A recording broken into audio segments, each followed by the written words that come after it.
یا ایھا النبی حسبک اللہ ومن اتبعک من المؤمنین۔ یہ سورہ انفال کی آیہ مبارکہ ہے جس کے اندر اللہ رب العالمین نے فرمایا، اے میرے محبوب، اللہ آپ کے لیے کافی ہے، اور مسلمانوں میں سے، مومنوں میں سے وہ کہ جنہوں نے آپ کی پیروی کی، ان کی غلامی آپ کے لیے کافی ہے۔ مفسرین نے لکھا کہ یہ حضرت فاروق اعظم رضی اللہ تعالی عنہ کے ایمان لانے پر آیہ کریمہ نازل ہوئی۔ نبی علیہ السلام نے اللہ رب العالمین سے دعا مانگی، یا اللہ ایک عمر دے دے، اسلام کا کام ہو جائے گا۔ اللہم اعز الاسلام بعمر ابن الخطاب۔ قیامت تک کوئی بھونکتا رہے، کسی کے بھونکنے سے کیا ہوگا؟ قیامت تک کوئی پیشاب میں منہ مارتا رہے، اسے ہمیں کیا غرض ہے؟ کہ جب رسول اللہ نے اللہ سے دعا مانگی، یا اللہ عمر کے ذریعے اسلام کو عزت دے دے۔ ما فشاند نور وساگ آؤ آؤ کند، ہر کسے بر خلقت خود می دند۔ پوری دنیا اور زمین آسمان اور کائنات کا ہر ذرہ حضرت عمر کو جانتا ہے، ان کی غلامی کو بھی جانتا ہے، رسول اللہ کے ساتھ وفاداری کو بھی جانتا ہے، اور رسول اللہ کے دین کا جو انہوں نے کام کیا ساری دنیا جانتی ہے، پہاڑ بھی جانتے ہیں، اور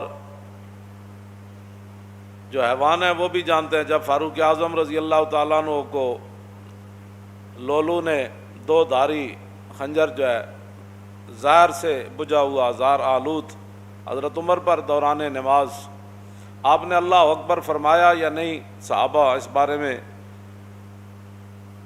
واضح طور پر یہ بات ارشاد نہ فرما سکے کہ حضرت عمر نے اللہ اکبر فرمائی یا ابھی ہاتھ ہی اٹھائے تھے تو اس نے آپ پر حملہ کر دیا دوران نماز، تو آپ کا جسم مبارک جو ہے وہ کٹ گیا اور آپ مصلی رسول کے ساتھ ہی گر پڑے۔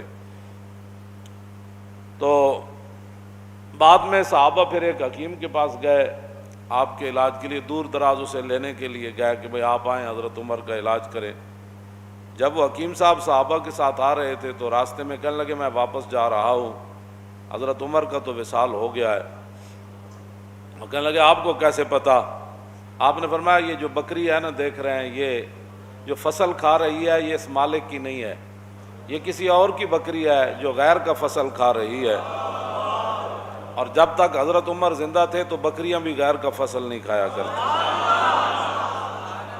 یہ اس بات کی دلیل ہے کہ حضرت عمر دنیا سے تشریف لے گئے۔ تو جو لوگ بے نماز ہیں، اور بے نماز بھی اس طرح ہیں کہ وہ جماعت کو کوئی اہمیت نہیں دیتے، کوئی شرعی مجبوری ہو تو وہ تو ہے، میں سب کے ساتھ یہ میں خطاب کر رہا ہوں، پوری امت کے ساتھ، کہ فاروق اعظم رضی اللہ تعالیٰ عنہ شدید زخمی ہو کر گر پڑے، اور لولو کو پکڑتے ہوئے مجوسی کو، اور بھی صحابہ شہید ہو گئے۔ پھر ایک صحابی نے اس کے اوپر کمبل ڈالا، اس نے پھر اپنی گردن کاٹ دی تاکہ یہ راز راز ہی رہے کہ حضرت عمر کے شہادت کے لیے کہاں سے سازش چلی۔ تو بات جو میں کرنے لگا ہوں بہت بڑی بات ہے، اگر کسی کو سمجھ آ جائے کہ فاروق اعظم رضی اللہ تعالیٰ عنہ کو اگر بر وقت صحابہ اٹھا کر گھر لاتے، بر وقت علاج معالجہ ہوتا، تو یہ تو اللہ کی تقدیر ہے، اس کی میں بات نہیں کر رہا، لیکن جو بظاہر اسباب ہیں، بر وقت حضرت عمر کا علاج ہو جاتا تو ممکن ہے حضرت عمر بچ جاتے یا کچھ دن اور امت کو فائدہ ہو جاتا، لیکن حضرت عمر وہاں، آپ کا پیٹ مبارک کٹا ہوا ہے، خون بہہ رہا ہے، اور جماعت بالکل تیار ہے، تو نہ مسجد میں افراتفری مچی، نہ کسی نے جماعت کو چھوڑا، اور دو صحابہ کی لاشیں بھی پڑی ہیں وہاں، شہید ہو گئے۔ لیکن حضرت عمر نے عبد الرحمن بن عوف صحابی رسول کو فرمایا کہ آپ کھڑے ہو جائیں، مجھے یہیں زخمی رہنے دیں، آپ نماز باجماعت پڑھائیں۔ بس اگر کسی کو سمجھ آ جائے تو بہت بڑی بات ہے، اتنا بڑا نقصان ہو رہا تھا، لیکن حضرت عمر نے فرمایا نہیں، جو رسول اللہ راہ دے کر گئے نا، نماز پڑھائیں آپ۔ حضرت عمر ساتھ خون بہہ رہا ہے اور صحابہ کی لاشیں بھی پڑی ہوئی ہیں، لیکن جماعت نہیں چھوڑی گئی۔ اور آج مسلمان ہر چیز چھوڑ کر جو ہے وہ چاہتے ہیں کہ مسلمانوں کو عزت ملے، ایسے نہیں ہوگا، ایسے نہیں ہوگا۔ انہی راستوں پر چلیں گے تو عزت بنے گی۔ باطل نظریات اور باطل فلسفوں پر اسلام کی عمارت کبھی بھی تعمیر نہیں ہوگی، چاہے وہ سارا پاکستانی یونیورسٹیاں بن جائے اور ساری تسبیح لے کر بیٹھ جائیں، ایسے کبھی بھی نہیں ہوگا۔ راستے وہی ہیں جن پر صحابہ چلے، مستند راستے وہی مانے گئے جن سے ہو کر تیرے دیوانے، بس۔ اور لوٹ آئے جتنے فرزانے گئے، اور تاب و منزل صرف دیوانے گئے۔ مستند راستے وہی مانے گئے۔ کوئی لاکھوں قیامت تک بڑبڑ کرتا رہے اور لاکھوں نئے نئے نظریات نکالتا رہے، نظریات وہی ہیں، راستے وہی ہیں جن پر صحابہ چلے، اور چل کر پوری دنیا کو بتایا کہ کی محمد سے وفاتوں نے تو ہم تیرے ہیں، یہ جہاں چیز ہے کیا لوح و قلم تیرے ہیں۔ اب تو مسجدوں میں جمعہ پڑھنے کے لیے بھی لوگوں کو پریشانی ہوتی ہے کہ مسجد وزیر خان میں لبیک والے جمعہ پڑھنے نہ جائیں۔ گلائے جفائے وفا نما حرم کو جو اہل حرم سے ہے، کسی بت کدے میں بیان کروں تو صنم بھی کہہ دے ہری ہری۔ اور میں کیا جڑے پہلے تمبو تھے لگتے سن وہ بھی نہیں، آرڈر ہویا بھئی یہ تمبو بھی نہیں لانے، کیونکہ مسلمانوں نے یہاں آج اپنا شوکت اسلام کا اظہار کرنا ہے۔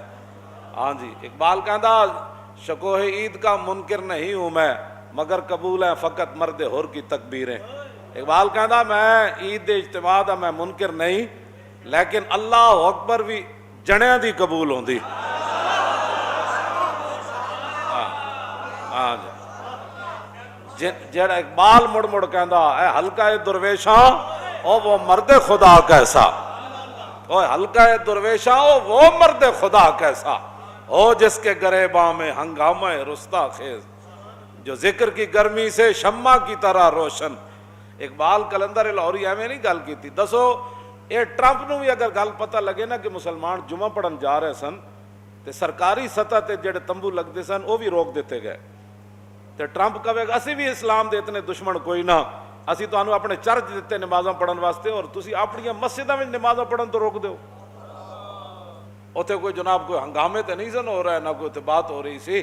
دسو تسی شاعر دا میں جڑا شعر پڑھیا نا او دا معنی اے وے کہ جو کچھ مسلمان اسلام نال کر رہے ہیں نا، میں کسی بت کدے وچ جا کے کہاں کہ وزیر خان مسجد وچ لوگوں نو سہولت نماز واسطے نہیں دیتی گئی، اور لوگوں نو پکھے نہیں لا کے دیتے گئے، دریاں مسلے نہیں بچھائے گئے، تمبو نہیں لایا گیا، اس گرمی وچ پانی دا کوئی انتظام نہیں کیتا گیا، تے شاعر کہندا جے میں کسی بت کدے وچ جا کے بیان کراں نا کہ کلمہ پڑھن والے جمعے والے دن اے حال کیتا ہے، تے پھر بت بھی کہہ دے واہ واہ بھائی کیا بات ہے تھوڑی، واہ واہ بھائی مینوں منن والے تے میرے بڑا کچھ کرتے ہیں تے تسی وحدہ لا شریک نو من کے اے کر دیو۔